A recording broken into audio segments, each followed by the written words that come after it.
All right, Renee, with no further ado, let's Well, enjoy this. Let's enjoy this day.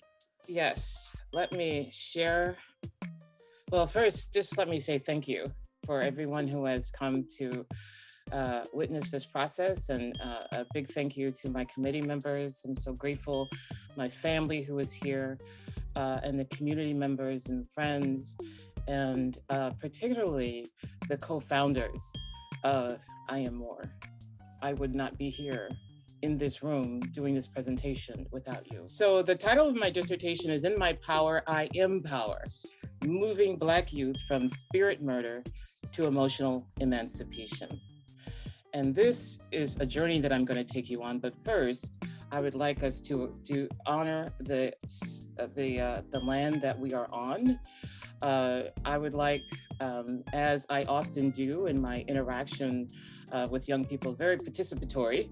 So if there are folks who want to help pronounce the names of the native land, the tribes, then you have my permission to unmute in order to go through that process. So I please invite you to honor the tribes who have been the caretakers of this land before it was colonized. Who would like to begin?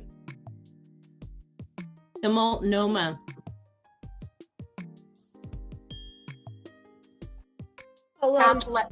Moot. Clackamas. Tumwater. Watlala. Chinook. Walleton. Kalapuya.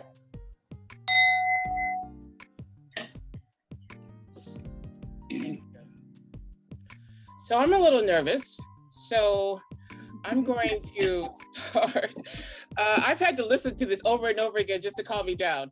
And it's only a minute. So just bear with me. This is a breathing exercise. This is just to help get us all grounded in this process that we're going to partake in together. So you could sing along muted if you'd like, but I think you'll really enjoy it. Breathe. Sometimes the monster that's inside you is a monster that is mad. It's a monster who is angry. It's a monster who feels bad. When your monster wants to throw things and your monster wants to shout, there's a way to calm your monster and chill your inner monster out. Belly breathe, gonna breathe right through it, belly breathe. This is how you do it, breathe. Gonna breathe right through it, belly breathe. This is how you do it. Put your hands on your tummy, now you're ready to begin. Put your hands on your belly and you slowly breathe in. Bubba breathe, belly, belly, bubba breathe. Belly, belly breathe. Let your belly go out and in and out. And you start to calm down without a doubt. Let your belly go in and out and out and in. Now Elmo feels like himself again. Belly breathe, gonna breathe right through it, belly breathe. This is how you do it. Bubba breathe, belly, belly, bubba breathe. Belly, belly, breathe. Your mad monster may appear at any time in any place, and that mad monster will make you make a mad monster face. He makes you wanna push, he makes you wanna shove. There's a way to calm that monster, bring out the monster love. Belly breathe, gonna breathe right through it, belly breathe. This is how you do it. Belly breathe, gonna breathe right through it, belly breathe. This is how you do it. Belly go out and in and out. That's what belly breathing is all about. Feel your belly go in and out and in. And now I feel like myself again. Belly breathe, gonna breathe right Everybody through it, belly just, breathe. yeah, This is how come you on, do just it. Breathe, gonna breathe right everybody through it, just belly breathe. Belly breathe. breathe. Okay, so for those of you who don't know me, I just want to give a little overview about who I am coming into this work. I'm a former journalist. I was a journalist for 25 years. I was a high school teacher, which is where I met the co-founders of this organization. I'm a creative revolutionist, which sort of implies I do a lot of different creative things. It's hard to kind of put it into one box or category. 2019, I won the Spirit of Portland Award, which was, part of my motivation for being able to do community work. I especially honor the person who nominated me, which is the late Nick Fish. And I'm also a community health worker. And so I want to just notice that on the left-hand side is my children's book. And I want you to just kind of become familiar with this. This is going to be a very creative approach to this dissertation presentation. Okay, so these are the co-founders of I Am More. This is how we got to the point where we are. Justice English, who you're going to hear from in a second, Jeanette Muunga, and Johanna Amani. They all won scholarships from Stand for Children, and Stand for Children is a very important part of our creation story of I Am More. They've been very, very supportive in trying to help us be able to do what we do. So I just wanted to make sure that you all were aware of how important they are to us. And so I want us to begin this journey, just as I began my dissertation, by centering the voices of Black youth. And so I would like Justice to unmute herself and to share her poem, which was the part of the foundation for what I Am More is all about. Good afternoon, I'm Justice English, and this is my poem called Write That I. My name is Justice Serenity English. When you one day tell my story, write that I was born to do more than just survive, but to thrive. That my roots originated in Africa, branched into America, and sprouted up in a place called North Portland, from gritty soil steeped in poverty and struggle. Write that I experienced racism that cut deeply into my soul and self-esteem. That I've been a victim of racial profiling and a witness to gun violence, domestic violence, and bullying.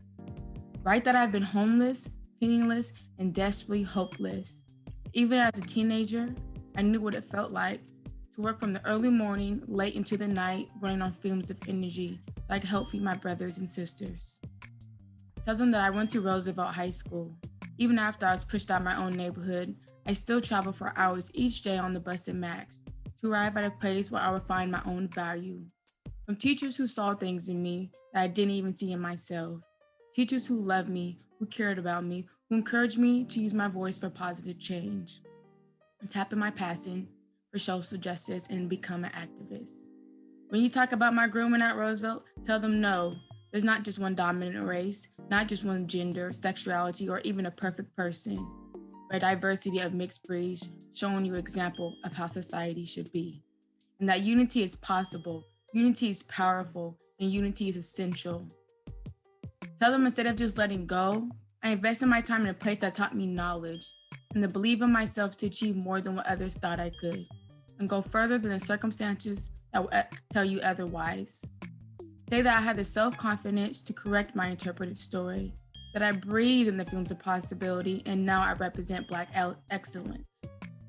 Say that because others have helped me, I saw an advantage to reaching back and helping others coming behind me to find their path to being successful, despite of what naysayers may think. Write that even though I was young in years, I recognize that there are more prisons than there are schools, more drug addicts than there are criminals, more high-raised apartments than there are homeless people, and high rates of sex trafficking than there are teen moms. And say that I saw hope beyond the hysteria, and saviors living amongst those who are suffering. When you write my story, say that I'm wise, that I am a leader and social justice activist. Tell them I don't give up, I am resilient, I have found my voice, and I'm not afraid to make it heard.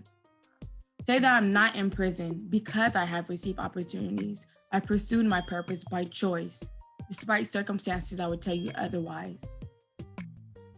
Like the greatest Muhammad Ali said, impossible is a big word thrown around by small men who find it easier to live in than to be given, than to explore the power they have to change it. Impossible is not a fact. Impossible is an opinion.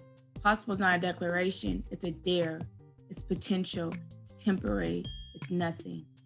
At Roosevelt, I learned to eat impossible for breakfast, to dare to dream, to imagine my potential, and today I am the one who wears a crown and has been chosen to own the queen's throne. So yes, tell my story, write my truths, and most importantly, learn my name. First name Justice, the law, righteousness, integrity. Middle name Serenity, a mind at peace, stillness, calm. Last name English, one of the most spoken languages in the world. See me, notice me, realize that I have arrived. Thank you. Thank you, Justice. I see people snapping there. So I'm going to set the context for where this all happened. This is a chart that I adapted from Brafenbrenner because in the study that I was, when I started this whole process, Brafenbrenner kept coming up a lot, but I never saw the context of how Black people were affected in each of these ecosystems. And so I created this in order to help me understand the context of all these different ways that trauma is affecting our children. And then I'd like to call attention to this quote: "A system cannot fail those it was never built to protect." I had thought initially that this was a quote from W.E.B. Du Bois, but it was actually a young Black man in 2013 who uses the moniker of W.E.B. Du Bois. So I wanted to give him proper credit. So basically, we're kind of set up to fail from birth, with all of these different ways that we encounter anti-Blackness. So the purpose and rationale for this study, or for the reasons why I'm focusing on Black students, is because from the beginning of this country, it was illegal through the threat of death for Black people to be able to become educated. And even now, hundreds of years later, Black students are still negatively affected by a lot of different measures of well-being and financial measures, social, physical, all of these things prevent us from thriving. And then we get into schools, and then we have to face the biases and stereotypes from our teachers, and which lead to harsher discipline, the prison to pipeline, school to prison pipeline, and an underestimation of the academic abilities of Black students. This is something I also encountered, all of these different things. I was told I wasn't college material by my high school teachers. Teachers often tend to blame Black students for the deficits that were created by racism. And then trauma-informed practices started to become this buzzword in the educational system, but it rarely talked about what was causing racial trauma. And so it didn't provide that context to understand why trauma with Black students is so much more intensified or deeper or more complicated than just not, being bullied. And so then the trend became social emotional learning. And so that also did not have any cultural context. And Dina Simmons says, if you don't provide that kind of cultural context to the kind of social emotional learning that you're providing, it's akin to white supremacy with a hug. So all of these kinds of traumas are accumulated, and they lead to a lot of internalized trauma, which you see are internalized evaluation. I don't feel good enough. I don't feel like I should speak out. I don't feel good about myself. I feel disconnected. It's hard for me to have close relationships. I have all this hidden rage, and rage also shows up in a lot of different ways. For me, rage was devotion. And people don't think about that, but there's all different kinds of ways that rage shows up. And so Carter Woodson wrote the book, The Miseducation of the Negro. And he talked about how, all of these kind of issues that bring in racial trauma are sort of what he called the worst sort of lynching. And it all begins in the classroom. And you see on the right, James Baldwin, which is one of my favorite authors, said, "A child cannot be taught by anyone who despises him." So then why aren't Black children thriving? Well, everything I've mentioned so far, and then we have the majority of teachers are white women who are bringing in their own types of biases. And they are what is called spirit murdering Black children. This is a term that was started to be used in the 70s. Then it had been used by other researchers, and it most recently was used by Dr. Bettina Love, who started the Abolitionist Teaching Network, to talk about how every day Black children are being assaulted at the classroom. And it may not be murdering our bodies, but it's murdering our minds. And this is what spirit murdering is all about. And so Dumas also called schools a site of Black suffering. It has not changed from the very beginning of when schools existed. So then what is I Am More? Well, we're very culturally nurturing. When we started out, we were serving many different students of color. We're very strength-based.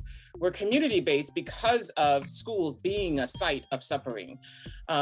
We are intentional about investing love into everything that we do. It has become a potentially transformative process. We believe that many of our youth, because of the things that I've just mentioned, are brokenhearted, in addition to being traumatized.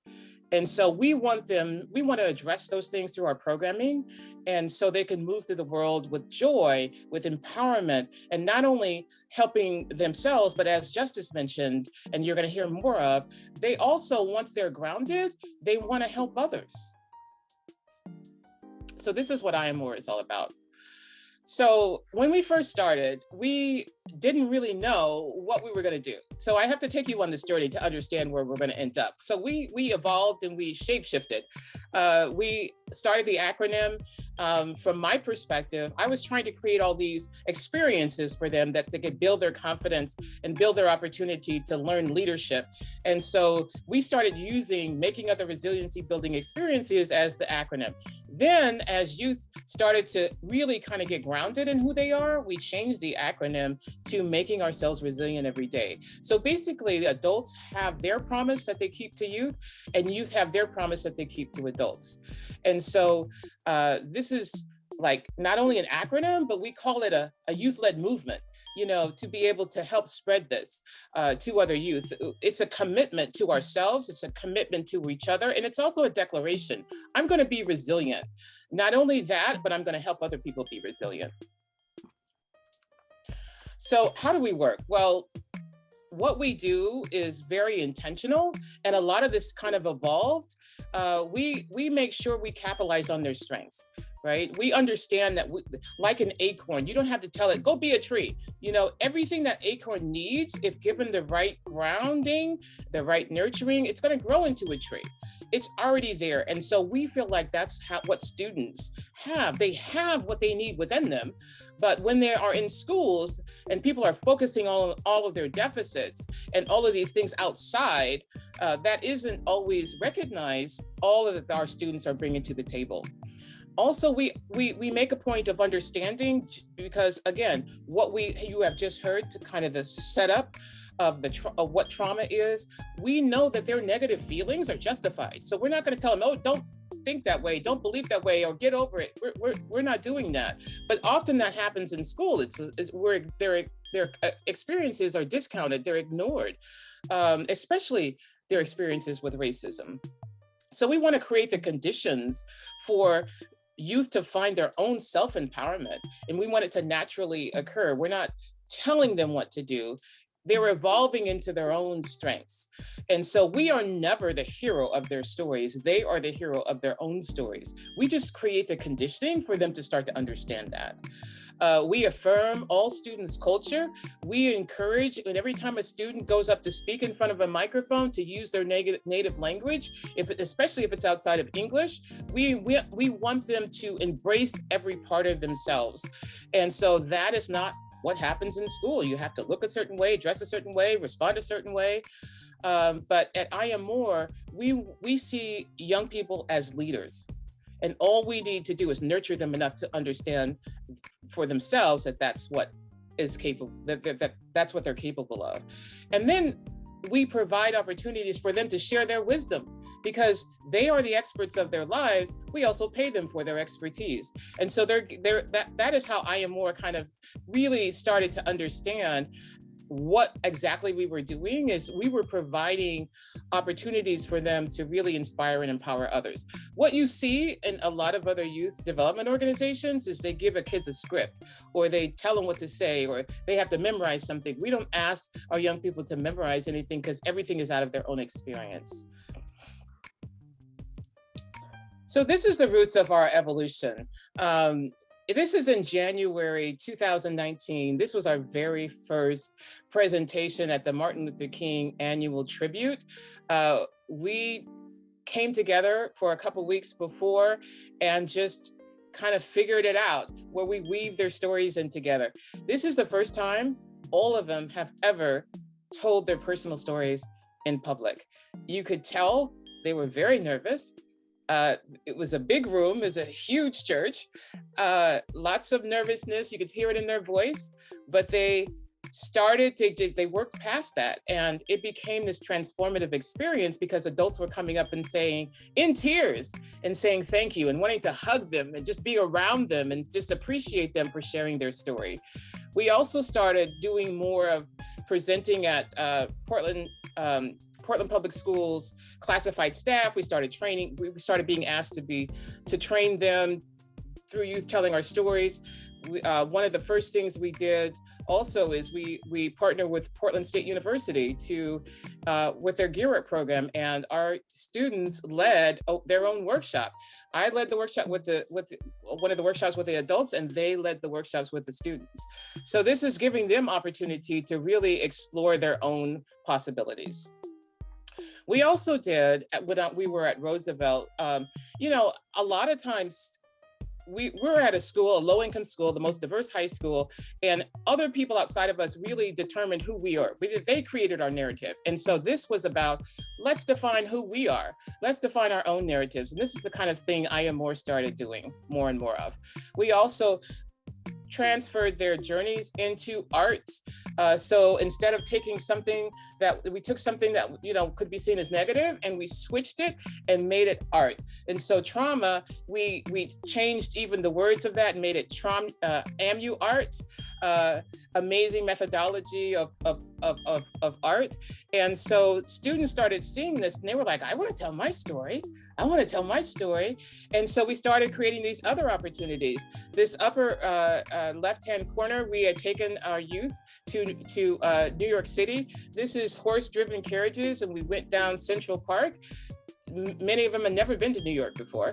On the upper right hand, I created space for youth to be able to present in front of adults. This was an event that I got hired to do, and every time I'm hired, I'm like bringing youth with me and paying them. They started winning more and more awards.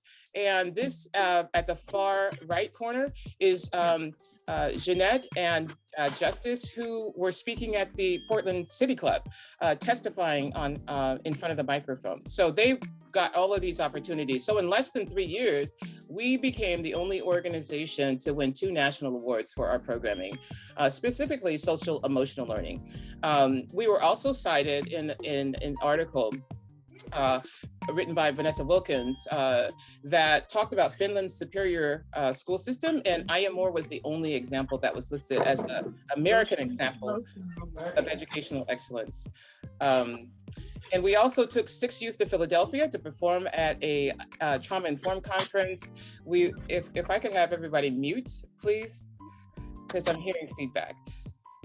We trained youth to be able to facilitate these workshops. We started this annual youth showcase called Resiliency and Rhythm that talked about how they could share their journeys through creative means, poetry, singing, dance. We even allowed the youth to share their stories through fashion. We always created a space for youth to be who they were. And every time they got up in front of any kind of audience or microphone, as I mentioned, they were always paid. This was local, regional, national. And then we also had one of our founders who then was the producer of our last Resiliency and Rhythm event. So we were like, okay, we've done all these amazing things, but we have never been done any research about what makes us significant. So we had to figure out, well, what is our secret sauce? We're doing all this, but how can we figure out how to replicate what we're doing? So this is where the research came in aboard. Where is the proof? So we had to ground it in theories. We have 3 particular theories that I selected to kind of give some context for how we're thinking about how we interact with youth. And the first one is Black critical race theory. This is similar. There's a lot of critical race theories, but this one is particularly addressing Black realities that are shaped by racism and white supremacy. So this helps them understand, wait a minute, this isn't because I have a personal flaw. This isn't because I'm a bad person. This gives them the context of understanding that this is systemic. And so they could stop ingesting all of this mental oppression and start understanding that this is something that they can fight against. The critical youth empowerment theory is all about how do you engage young people? How do you share power with them so they start to learn how to, become more inner powerful? How can they reflect on some of their experiences? And how can they start to create change in their community? How can we connect them with the community? It has to be welcoming. It has to be safe. It has to make them feel like they belong. And then the relational cultural theory is really about, again, relationships are at the forefront of everything. It's where we find meaning, it's where we find belonging. And if we don't have these things, we have a tendency to feel shame and unworthiness. We internalize it like it's I'm not worthy. And so those are the things that are our foundation for how we do our programming. And so what I also, because I didn't want to stop there, right? So I started doing more and more research, and Ubuntu is an African concept that talks about I am because we are, and because we are, therefore I am. It's a very communal, it's an understanding that we cannot do things alone, that with my interaction with you, you show me who I am and I show you who you are and how we are together. And so we felt like that was really important to be able to offer as context. I also started doing even more research, and I found out about the breath of life theory, which is a relatively new theory. It's very indigenous based, that talks about the importance of community and culture. And when these things are out of balance and out of context, then the well-being of children is at risk. And so I felt like these other theories are very communal, that really connected with what I Am More is all about. And so I felt like they needed to be included in. And so I created this graphic to kind of bring all of those things all together. So we have the theories and we have the other cultural theories, and brought them together to influence how young people feel, particularly Black young people, feel like they can belong. So I'm going to now define the I Am More process, because in understanding the research, we had to figure out, okay, what are the steps that we take? And I'm going to go mention this logo a little bit later, but I want you to take note of it. You'll see it a little bit more. So inside out is the first thing we do. First of all, we use a Black critical race theory. Once again, we have to set the context. We have to let them know that we're trying to raise their critical consciousness about how the world works, and how they're interpreting it is more singularly, like how this affects me. And I'm starting to helping them understand that this is a systemic thing. And so all of those things that we talked about justifying their negative feelings and helping them really transform from feeling bad about themselves to understanding how trauma can be a signpost to who we're going to become. And we capitalize on their strengths. We talk about our ancestral resilience. And this is what we call our first step: raising critical consciousness and social emotional learning. And then we move to our second step, which is outside up. So then we add in social action. now that you're grounded in this need to be able to affect change and understand that this isn't just you, and you can help educate other people about how, how racism affects us, then we give them opportunity to be able to analyze what's going on around them, and then use all of that wisdom that they've learned, all of the research skills that we taught them in step one to research their own lives. Now they're researching the community or their family or their school and saying, how can I make a difference? And then, giving them opportunity to be able to create social change. And it's like, oh, moving from, hey, I'm internalizing, I don't like myself, to, hey, I got this. And I could make some change in my community. So this is our intention. So then we go from outside up to up and beyond. And this is where we do the public sharing. We create opportunities. This is my role, and those are the adults. We create resiliency building opportunities. So Jeanette, who is one of the co-founders, was the only youth who was invited to speak at the Women's March in 2020. So this is a picture of her being able to share her story. So we give youth all kinds of public platforms to be able to do what she is doing, right? We want to create the space. We want their voices at the center, and then we're going to pay them. So the research questions are, how do we have all of these practices, and how does it influence the radical healing, hope, joy, empowered resilience? So I want you to take a look at this. This is a graphic that I also created to kind of, I'm a creative revolutionist. I think visually, it helps me understand it in my own mind. And so we think of ourselves as gardeners, right? We're not telling the seed what to do, right? We know it's in them. So we're planting these seeds of step one, which is critical consciousness, step two, which is social justice activism, step three, which is arts and creativity and public speaking. And we're pouring it into these young people. And out of that develops the resilience. So empowered resilience is not just moving past their trauma, it's then being full in your power and being able to help affect change in your community. Radical healing is healing in spite of everything that's still even coming at you because of racism. Radical hope, the same way. You got to be able to say, I know things will change and I could be a part of that change. Black joy is also the same thing, of making a way out of no way, finding ways to really get centered in happiness. And whether it's listening to music or doing a dance, there's got to be a way for you to have joy in spite of all of the racism that's coming at you. And so another question is, what is the effect on increasing Black pride and being able to feel good about yourself as a Black person? And also, how does our programming contribute to our theory of change, which is when I'm grounded in my power, then I want to empower, then I want to help other people. So these are all of our questions that the research that I'm going to share with you is supposed to resolve. So this is my logic model. Again, everything is based on research and understanding that healing has really got to be at the center of what we do. Because as Dr. Love had mentioned, test scores cannot be placed in front. They will not and cannot increase until you deal with the brokenheartedness that Black youth are dealing with when in the school systems.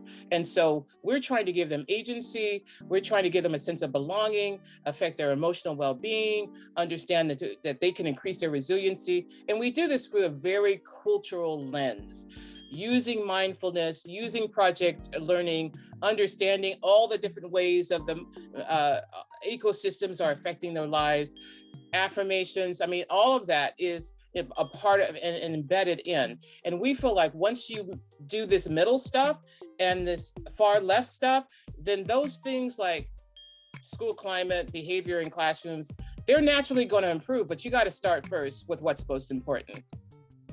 So here's how I evaluate, here's my evaluation design. I really wanted to do a mixed methods. So we have the demographics, here's how many students we have. That's the hard number, right? So we also try to start with a Philadelphia ACE study. ACE is is adverse childhood experiences. So there was a seminal study that talked about how if you have these adverse experiences, such as divorce, such as poverty, or those kinds of things, abuse, then you are more likely as an adult to have major health problems. So what was criticized about that study by Kaiser is that most of the people that they studied were middle-class educated white men. And so some folks in Philadelphia got together and said, let's do a survey of urban youth in Philadelphia. And so that was the only one that we knew considered race as a part of the ACEs. And so we gave it to the students, and they were like, "What? No," because Philadelphia is a lot different from Portland. And so we ended up not even using the survey because it was irrelevant to our students' experiences. And so we let that go. We also tried the post-traumatic growth inventory. We just didn't feel like that really added much weight. Again, this was something that wasn't really as relevant to our students. So mostly this study ended up being very, very qualitative, with interviews and direct observations, with the resiliency and rhythm. We had audience evaluations. We've done workshops where the students were leading the workshops. We have all those evaluations. And so all of these things are very, very qualitative.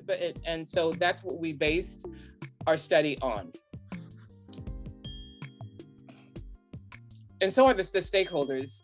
It was important to me, as it is with this whole organization of I Am More, that young people are very centered within all of what we do. And so I was very intentional about having young people participate in the research, in the analysis, and because it is part of a shift that needs to happen within research. So young people, their voices start to be heard more. And so our stakeholders include the adult leaders of I Am More, as well as the youth co-founders. And then we have the participants of color who were participated in I Am More since it began. And then some of the educators who also were a part of this, and the school district officials, and then also our external, all of our external stakeholders, I wanted to also acknowledge were a part of the building of I Am More. So this is a graphic I created to help understand that when you give youth the right direction, they find their own path. And a lot of well-meaning adults want to control everything about how youth engage in what they're doing. And so ours is kind of like very, very different, kind of the opposite. And so we feel like the issue is there's nothing wrong with the intelligence of our Black youth. It's everything that they're encountering in school, in society, in community is heartbreaking. And so you're going to have to address, what we want to do is address and heal the heart first, and then all of the brilliance within them starts to come out. And you'll start to see students compliance. Yeah, I'm going to do this because I have to engagement. Yeah, I'm going to participate. I'm going to raise my hand, to empowerment. Like now they're the leaders. Now they're engaged. Now they're getting other people, other youth around them to participate as well. So we feel like this is our kind of golden rule, is that we're going to try to heal the heart first before we do anything else. So again, I want to center the voices of Black youth to kind of get you to understand how this is all working. Now, again, I think this video that I'm going to show you is really important because Jeanette is one of our co-founders, and I have never seen her write a piece of poetry. And this is something that she came up with on her own. I didn't know about it until it was all done. She wrote the poems, she filmed it, she edited it, she put the sound on it, and this led to her being invited to present at a national mental health conference. I'm very, very proud of what she created, and I'd like to show it to you. It's only a few minutes.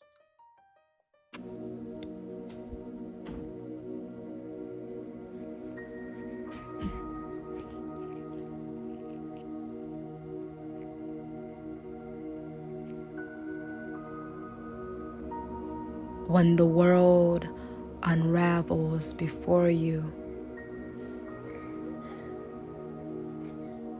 when your dreams are crumbling stones, when everything you dare to touch sets on fire.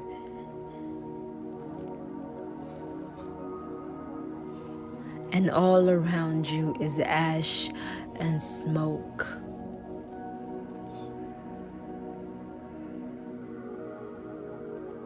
Remember this. Rock bottom is a perfect place for rebuilding. Remember that you are your mother's daughter.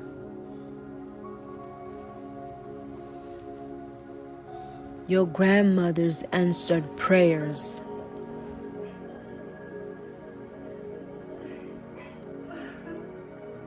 A whole bloodline of women who bend in response to the raging winds. There is nothing broken here. Nothing damaged or discarded. Each scar is a badge of honor.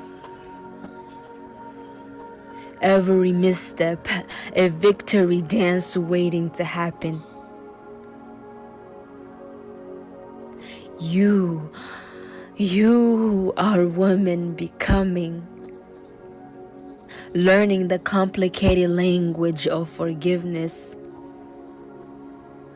the intricate lessons of the universe, and your heart is just a muscle. It needs exercise. And you were born for this sort of heavy lifting.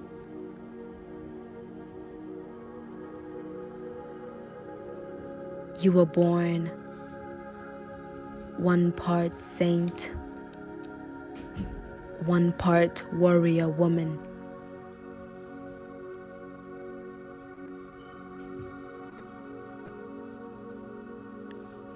Loving yourself without shame is the most important thing you will ever have to fight for.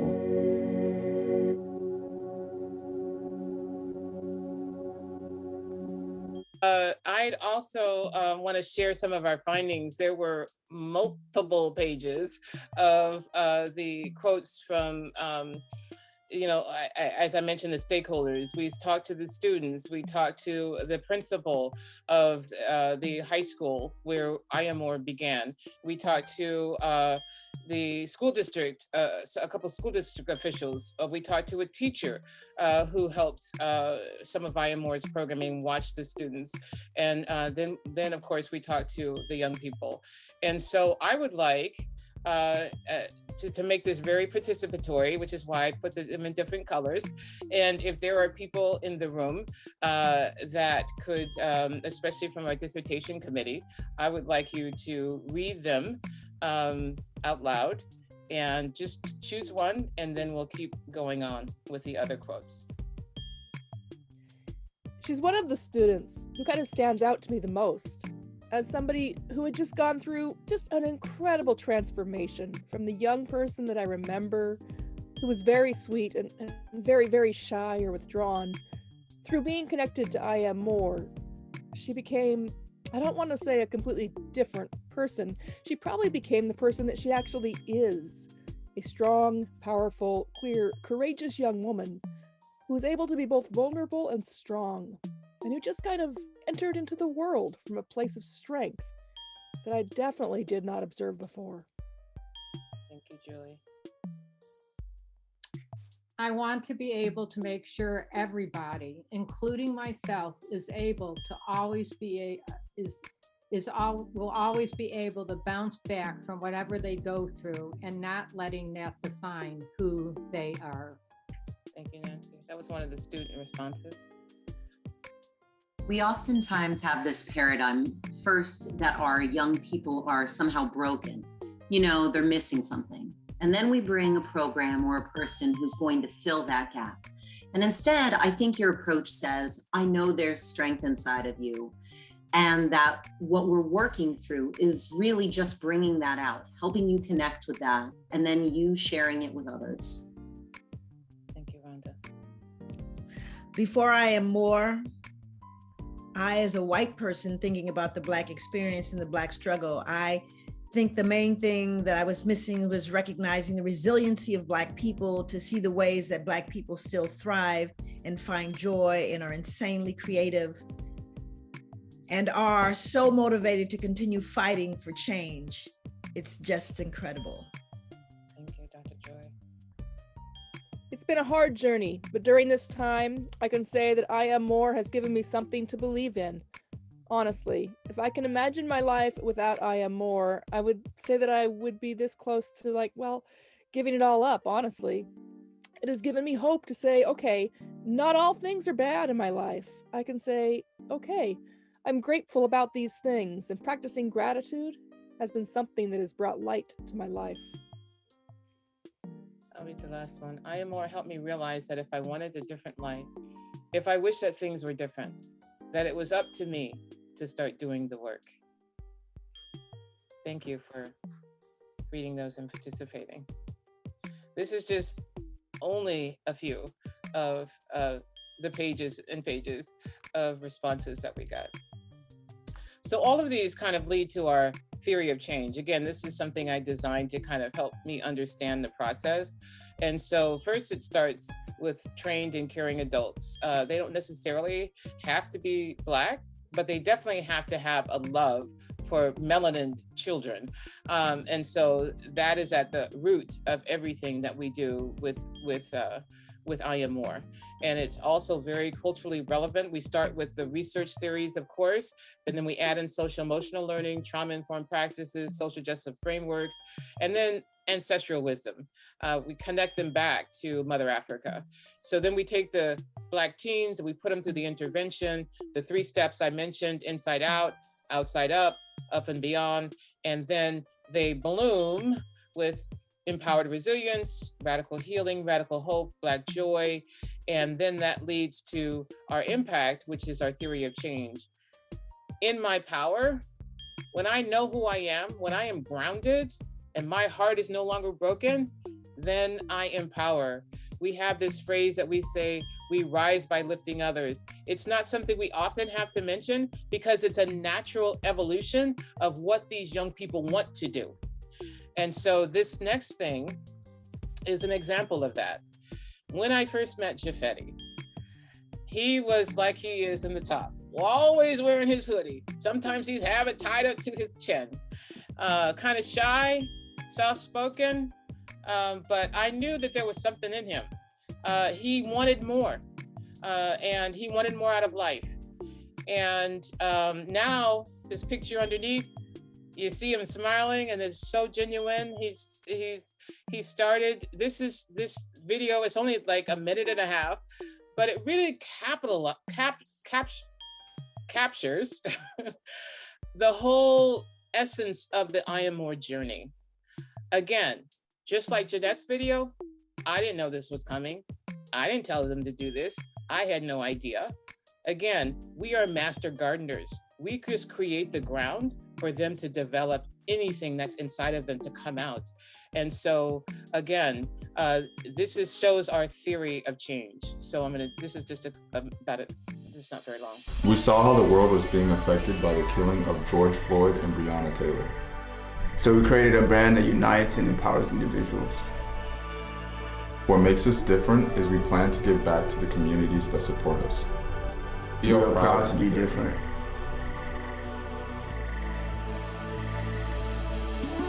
You're more than just a brand.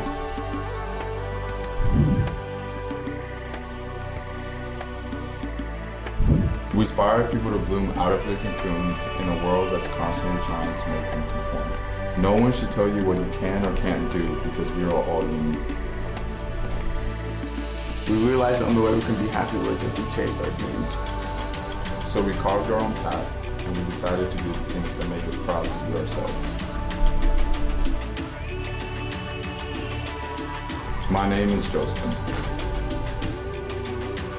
My name is Jafetti. We are cousins born and raised in refugee camps from Tanzania. Growing up, we were laughed at and given various labels.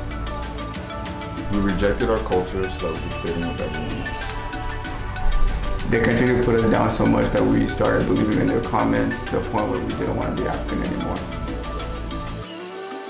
But today we refuse to allow their words to paint a picture of who we are. For we are as African as the music, the beat, the melody, and the tune.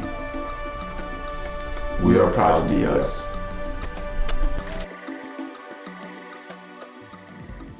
So I want to talk about, I've shared so much good news. I want to talk about the limitations of this study. So I admittedly had selection bias. Many of these young people I had worked with before we did the intervention last summer. The data were primarily qualitative, as I mentioned before. We had a small convenient sample. We had about 12 youth, and we also interviewed about 6 adults. So it's limited to the amount of people that we could say this applies to. We also had to deal with the schedules of our young people. You know, it wasn't always consistent, but this is, you know, these are young folks, right? So we had to learn how to manage. And we don't know, you know, what the long-term impacts are. But that's not something that we studied as of yet. And then also, all the programming was intentionally outside of a traditional school setting. Most of the youth programming is within schools. Ours was completely outside of a school setting. But then, you know, when I think about it, all those limitations are really strengths of this research study. It was purposeful, purposive. Like, I thought about which students to include in the study and invite to the intervention. You know, I was very clear that these are students who need this kind of intervention. We triangulated all of our data with the youth. You know, they were part of the interviews. I then put them into charts, sent them back the information. When they interviewed, I sent them, you know, the transcript. And in several different ways, they triangulated the information, through member checking. And my concern was to try to go deep, like not to just take everything on. Like, I'm not gonna check their grades, I'm not gonna check their GPA, you know, or whatever. They all are, you know, very successful, but I wanted to go into the depth of how this affected their lives and healed their hearts. This was also, again, I think it was an asset that it was community-based. They had connection with their community, with elders. And then the concept of the master gardener, like, we're not trying to fix young people, we're trying to nurture and tend to their needs. And we wanted to reconnect them with ancestral joy, with Mother Africa and the resilience and joy that is embedded within us. And then to challenge the norms of, like, how do we judge the impact of youth programming? You know, we don't just give them something to do. We help them become who they are. And it's a totally different way of going about this work. And so this is, I think, the benefit, the real strength of this program. And also what we do is we hold up a mirror to the systems, the mirror to the ecosystems that affect these youth, the mirror to the systems in the schools. We don't want it to be a microscope of them. We want this to be a mirror of how all of these things are affecting our youth. And so the potential next steps, we feel like this inside out process is really a way of moving forward. It's different and it's effective. We want to share what we've learned at all kinds of local, national, regional conferences, share it with other schools. We also want to publish our findings in the journal, in a book, and create the train the trainer, like, you know, the inside out process for how do other youth workers, even if they're in schools or in other organizations, can they take and adopt some of the things that we've learned so they could be more effective in changing the lives and trajectories of their youth. And we also want to substantiate a case for foundational funding. We started just having these ideas, we started doing all of this work, and now we really need to get the foundation of this program as a nonprofit to really be able to sustain the work. And we also this summer are starting another internship. This time we're going to have about 40. And we're adding on financial literacy, public speaking, branding and marketing, and mindfulness. And some of the all of the cohorts, we're going to divide the 40 into four different cohorts, will be led by youth with the support of an adult facilitator. And so then we want to take the stories of all of the youth of all, the different ethnicities that we've worked with and talk about their own journeys through I Am More. And each one will have their own chapter. And so we also were one of the only one of two in the country who were given the opportunity to be able to help develop a culturally focused social emotional learning curriculum in partnership with Portland Public Schools, Kairos PDX, which is I think a pre-K through 12 charter school, open school, which is a alternative school, children's community clinic, because we wanted the community in, we wanted the physical health, we wanted the mental health, and then Inflection, which is, Nancy, am I pronouncing that name right? Inflection? Inflection. Yeah. Yes, which is a consulting firm. But what they do is they create the groundwork, they till the ground for us to come in, for programs like ours to come into the different school districts. And so they work right now with 50 different school districts around the country. And so they are also part of this team that's going to help create this curriculum. This will create the nation's first curriculum that's specifically designed for Black students and can be implemented district-wide. And so we also want to do some future research. We recognize that we want to do some mixed method studies. We want to help, our youth develop a Portland relevant ACEs study based on our experience with the Philadelphia one that didn't quite work out so well. They came up with some ideas, and we want to develop that some more and create and justify the study and be able to use that in a future study. We also want to compare outcomes between Black students and other students of color.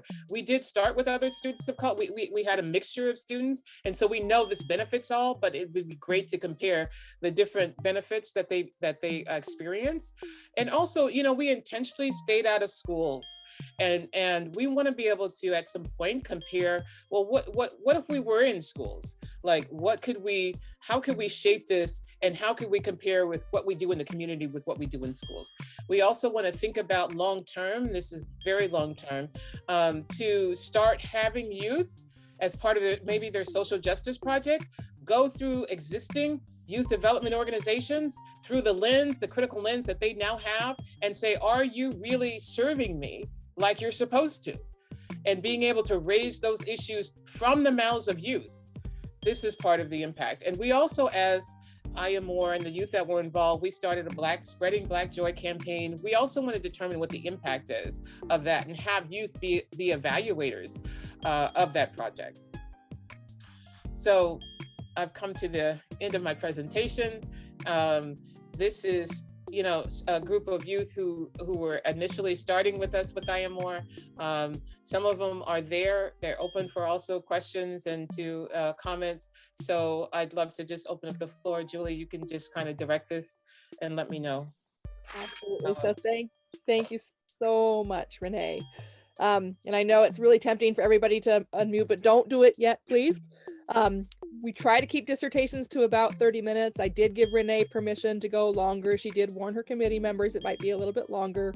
I think you understand why with the nature of the presentation. So we're going to go into the questions period right now. Again, this is for the committee members. So we're going to have Rhonda start, then Joy, and then Nancy. Rhonda, you're up. Just a fantastic job, Renee. I am so grateful to serve on this committee and to bear witness to the powerful work that you and your students are doing.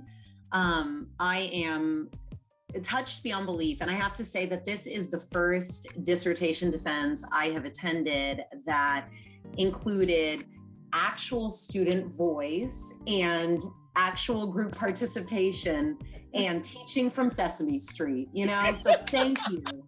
Thank you for that. We all need a little Sesame Street in our life. I'm going to encourage my graduate students, if any of them are on the call, to go ahead and infuse that into their dissertation defenses. So the one thing that your work and just listening to the stories of the students really pushes me to ask you and encourage you to add more of is the discussion of your future research, because I think that you have a tremendous place right now, especially with the youth that you are working with, to start documenting the trajectory of these leaders over time. I think that participating in I Am More has served as this pivotal moment, as especially Justice had mentioned in her poem, of taking her into this next step into her life. And you already have shared some of the remarkable growth, I mean, that all of them have done, starting businesses, being invited to speak. I think Jeanette, you said, was invited to speak at a national conference. Like these are remarkable things. And so I would say that even with that internship that you had mentioned coming up, there's a great place for you to start doing some data collection, not just like surveying them, but really getting your students to really start speaking to those stories, because the continuation of I Am More, the funding of I Am More, and the dissemination and growth across Black communities, especially here in the States, will be contingent on sharing those findings, those powerful stories to say, here is what we are seeing, here's the difference that it's making. And so I was going to ask you to give us a little more information, but just on what your goals are for continuing that research. And then when Julie and I and the committee come together, Julie's great about documenting that as a place to just interject it into your actual document. Mm-hmm. Thank you. I definitely want to do more research. Actually, I had a conversation with Julie about this because, once I graduate, it's like, how do I get access to IRB process? Because that's definitely one of my goals, not only with I Am More, but my career goals. This whole process has really got me deeply interested in doing more research. And I do want to follow the young people long term. I do want to be able to have this new internship that we're doing to be able to be part of a continuation of the research. I do want to have a book published of all the youth up until this point who have participated and how it has affected them within the last couple years, of our beginning, with having the graphic novels that you saw, having, different ways that they've been able to express themselves and what that all meant. So all of that is very instrumental with the work that I'm planning to do in the future. And so we just have to figure out, the technicalities of it, like how does that happen? But I'm so very interested, especially with the kind of approach that we're doing with the internship, with doing not only just the I Am More process, but financial literacy. And we want every student to create an LLC. And then we want to invest into that so they could start to understand that they have this, like Jaffetti. I mean, just being able to just start something that responds to who you are and what is in your heart.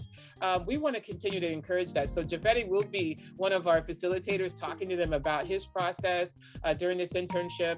And we also are going to, community, like with the theories I mentioned, community is very important. So we're going to have a council of elders that the youth will be able to interact with. And, we want to have that, research and document that as like a very important part of how youth engages with community, is to have access to those elders. And so absolutely, it's totally my intention of being able to just grow this and create a space for these young people to just blossom in all different kinds of ways. And I need them, they're going to be a part of it. They're going to be facilitating, they're going to be leading, they're going to be shaping all of this. So that is definitely my intention. Thank you so much. That is so wonderful. And I will put a plug. I know that you and I have talked about this before, but it is not the role of these students to have to educate their teachers, but they're in a remarkable position to do so, right? Like these students are our teachers, and this is a reciprocal relationship. And I think that if we have teachers that are continuing to cause harm, whether intentionally or unintentionally in the school system, hearing the stories of these remarkable youth, having them inform what practices those teachers shape and change in their classrooms is going to be profound. I think that we need much more student-centered leadership when it comes to our teacher training. So I know that we've discussed that before, but just one more plug. Okay. We're actually on it. There was some students in our last summer who created a document. We just need to shape it up a little bit, but some of them are on the call that they have created this, where they want to tell teachers, this is what we need from you, and this is how we need it. So that is already in the works, and it just needs to be shaped up a little bit. But yes, we are definitely on that track. Thank you for mentioning that. There we go. Okay, Joy. First, congratulations. That was wonderful. It was moving. It was culturally appropriate. It was all that I would hope that it would be, given the work that you are doing and you're going to do. My question, and I thought about it really early on, as we start looking at really this whole idea of social emotional learning. You know, recently, and if you didn't know recently, there was a situation that occurred in Georgia, my neck of the woods, where there were preschool children. I know you don't deal with preschool children, but the implications are pretty strong. And I want to get your opinion about this. There is a picture, I guess it went viral, of some preschool. Now we're talking about little bitty ones that are sitting, preparing to eat. All of the white children have food, and none of the Black children have food in front of them. Of course, this went viral, and they shut down the place. People, distanced themselves. Some people retired, and all of that stuff happened. But when you start talking about, when I'm listening to these young people, these youth, right? You're reaching at a real targeted age, which is wonderful and so critical. I want to know what you think the implications are for children that young, because in that room you have white children, all of the children are innocent, but both groups of children are learning something in that moment. And I want you to talk about the implications of what those children are learning. And thus, when you get to those children, when they reach you, what are those connections? If you could talk a little bit about what you think. And again, I know you don't have the solid, but given your work. Okay, I'm a little emotional. I actually wrote a piece for Blavity.com about this very issue. Yeah. Because it triggered me, because that's what happened to me when I was young. And I wrote about that picture and what it triggered for me. I remember being the only Black kid and seeing, and in my classroom, there was this very tall shelf. And when, because we were young, and when we take naps, we have accidents, right? So she would keep thick white cotton underwear clean for the kids when they had accidents, for all the kids but me. And so one day I said, okay, I need to not wear any underwear, because if I don't wear any underwear, now I'm like 2 or 3. I'm like 3 years old.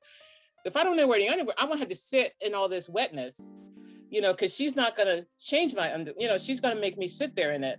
So I said, if I don't wear any underwear, I'm good. So it was working out until one day I tripped coming up from recess, going back into the schoolroom, and my bottom was exposed, and she was horrified.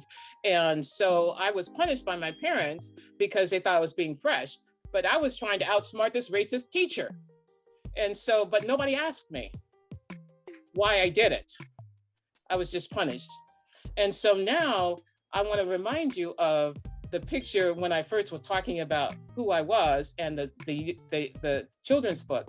I actually do superhero awakening ceremonies for young people. And my sister is a teacher at Woodlawn. And so we did this at her school, where I talked to the children about being proud of who they are, about, this little Black girl, finding her voice and becoming a superhero. And I teach them songs. If I could be brave, I could change the world. And I gave them copies of the book. We sent them masks, because superheroes protect others, and they decorated their masks. And, it was just this opportunity to really feed love and life into these kids, because everything I do is from the heart. Everything I do that IMR was based on was trying to heal from the trauma that I experienced. And I never wanted them to go through what I went through. I never wanted them to think about suicide like I thought about suicide, because I didn't think my life mattered. And because I didn't get the affirmation, I didn't get I love you, I didn't get hugs. I just was, so this is at the root of everything I do. And so from the young child, I got something for you. From the middle child, the middle school, I got something for you. High school, I got something for you. Because at every stage, I needed this.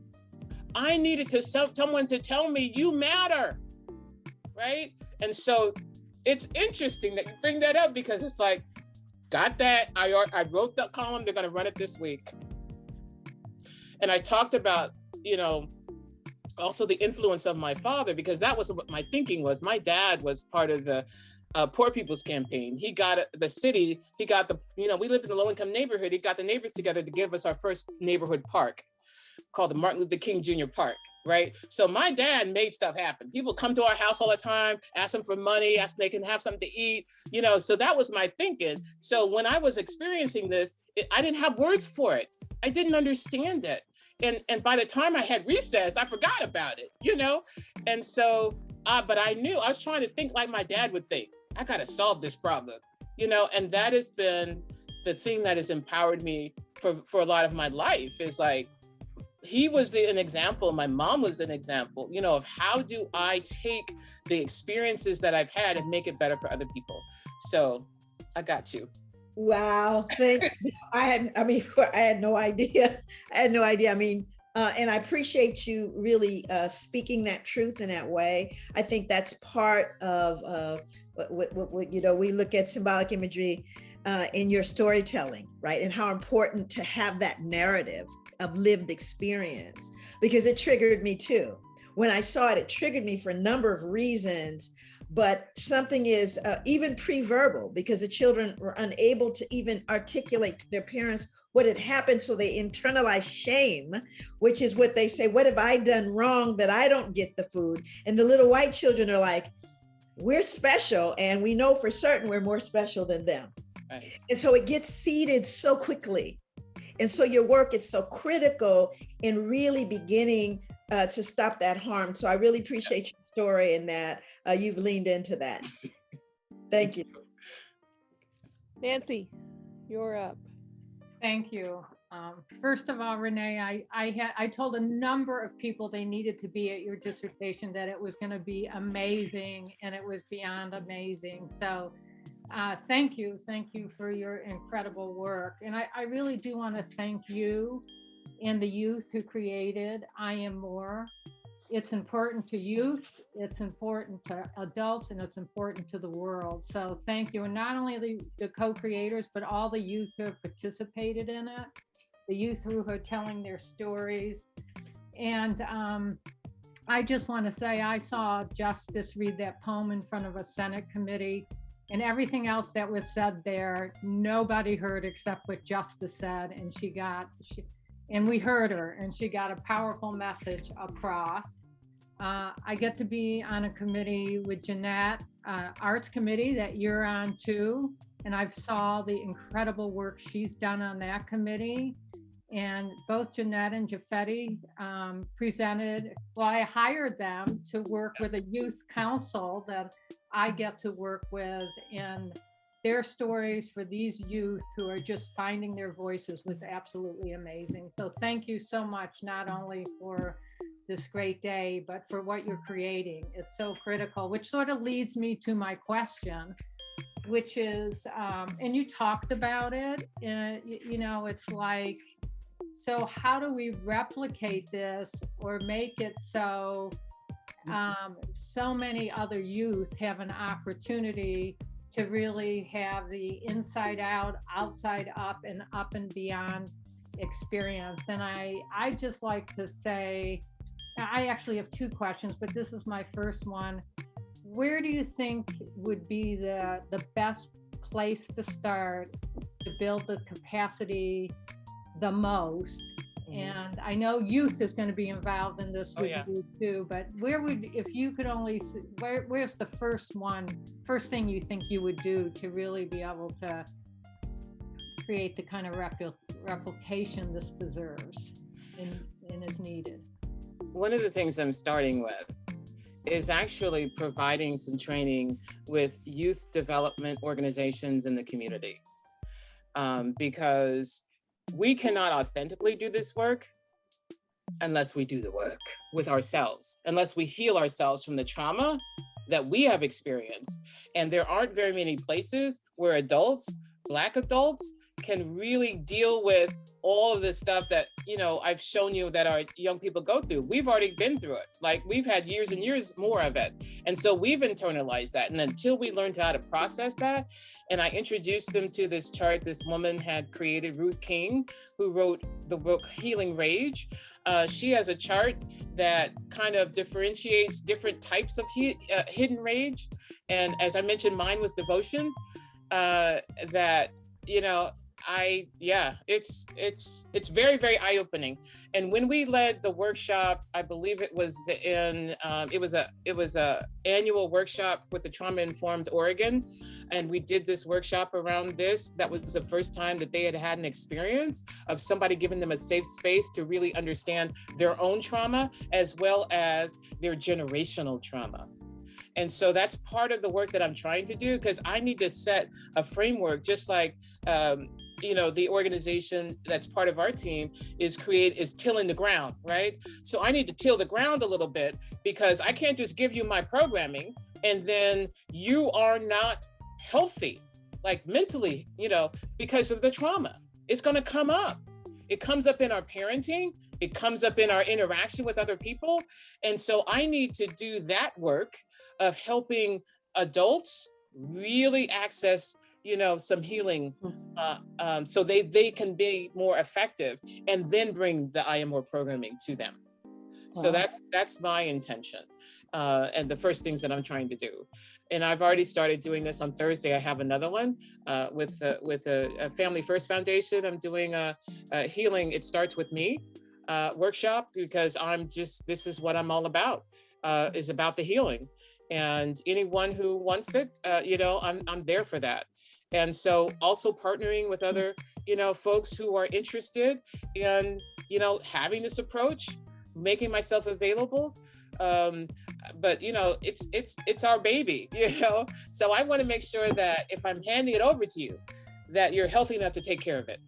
So we are starting this curriculum. We're going to be doing stuff in Portland Public Schools, and it's an experiment, because now I'm going, because of the parameters of that grant, I have to do it with the school district. So now I'm back in a position where, like, okay, so how do we do this in a way that it doesn't get co-opted, right? And still delivers the kind of effective, transformative programming that it was designed to do.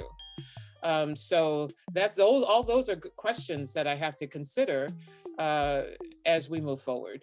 But I'm definitely thinking about these things.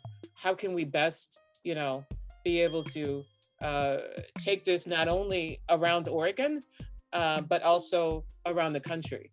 And so I don't know what the answers are, but we have certainly been thinking about the best way to do that. Thank you for that. And my second question is about the arts and the role that the arts play in your model and your work. You talked about it a lot in your dissertation, but and I know it's like every child has art talent, but what do you say to the youth who, when they're told that, that they hear about that piece of it and they don't perceive themselves as having that? How do you work with the youth? Well, I was that kid. It took, my girlfriend Janice, who is on the call, right, to get me to understand and give me permission. Because when I had first written the children's book, I was thinking, I need somebody to illustrate it. And she said, well, why don't you illustrate it? You do everything else. Yeah. But I was like, I'm not an artist. I didn't give myself permission. And I feel like that's what we need to do with youth, you know, is say, no matter what somebody else told you, here we are. And we're going to start with this. And it's not about judgment. It is about you creatively expressing, you know, whatever is inside of you. And we're not going to tell you, you know, what to do. We're going to create this space where you feel like, oh, you want to dance? Let's do this. You know, you want to draw? Oh, paint? Oh, yeah. And so this is what, you know, I feel like we need to do, because kids are coming in with all this judgment that they've already received, that somebody said something to them that shut them down. And so I experienced that. And so I'm coming in with that kind of consciousness of like, you know, it's in there somewhere. And we're just going to have to figure out where it is and what speaks to you. And this is why I think that having events like the Resiliency and Rhythm is so important, is because it gives them that space. We had our first one, we had a second grader who wrote a book that she published that got sold internationally, because when she published it, her teacher refused to read it and told her she was bothering her by asking her, did you read it yet? Did you read it yet? Did you read it yet? And her teacher just shunned her, basically. And so she shut down. But then out of that experience, you know, her mom was able to get her to, you know, come out of that. And she published the book, and I More helped her publish more books. And she presented at our first Resiliency and Rhythm. She was interviewed by her big sister. And she said, you know, and then she started a club at her school called Girls Rule, where they made the boys give them space to play at the playground, you know? So this is what it's all about. If you give them opportunity to find the power within themselves, it's gonna come out in all different kind of creative ways. I don't think there's no child who is not creative in some way. Thank you. Yeah. Dr. Mitchell, let me be the first to congratulate you. Congratulations. Yay. People can be unmuted at this point. You don't need to be quiet anymore. Congratulations. Congratulations. Congratulations. Surprising. Hey, Dr. Renee. Good work. Okay, can I teach you guys a song? Congratulations. Congratulations, Renee. Thank you, everybody. This is so meaningful to me to see so many friendly faces. Folks I love, folks who love me, thank you so much for being here and celebrating this moment with me. So I definitely do want to teach you a song. And it's very, very simple. This is our theme song. When I am in my, you guys unmute. When I am in my power, I am power. I am more when I am in my power. I am power. I am more when I am in my power. I am power. I am more when I am in my power. I am power. I am more. Our theme song. I forgot to show you guys. I said I would say it again, but that little logo that you saw that had the power. So you saw the I am. Yeah. And within the O, so it's within my power. And then if you turned it upside down, you'll see the EM is empower. And Right. so, yes. So that's our theory of change. We made it into a When song. I'm in my power, I am Y'all know power. me. So Yeah. so yes, thank you for singing that with me. You're welcome. Well, welcome, Doctor. Yeah. Great job. Yeah. All right, I hate to put an end to the joy, not to the joy. You're still here. Yeah, we're bringing joy. Celebration, but I do need to meet with Dr. Mitchell for a few minutes in private, just kind of go over the notes from the committee. I'll add my thanks to all of you who are able to join us here. At this point, everybody except Dr. Mitchell and I are gonna leave the Zoom room. Congratulations. Congratulations. Thank you. Congratulations. Congratulations, Dr. Renee. Congratulations, Renee. Bye. Bye. Bye.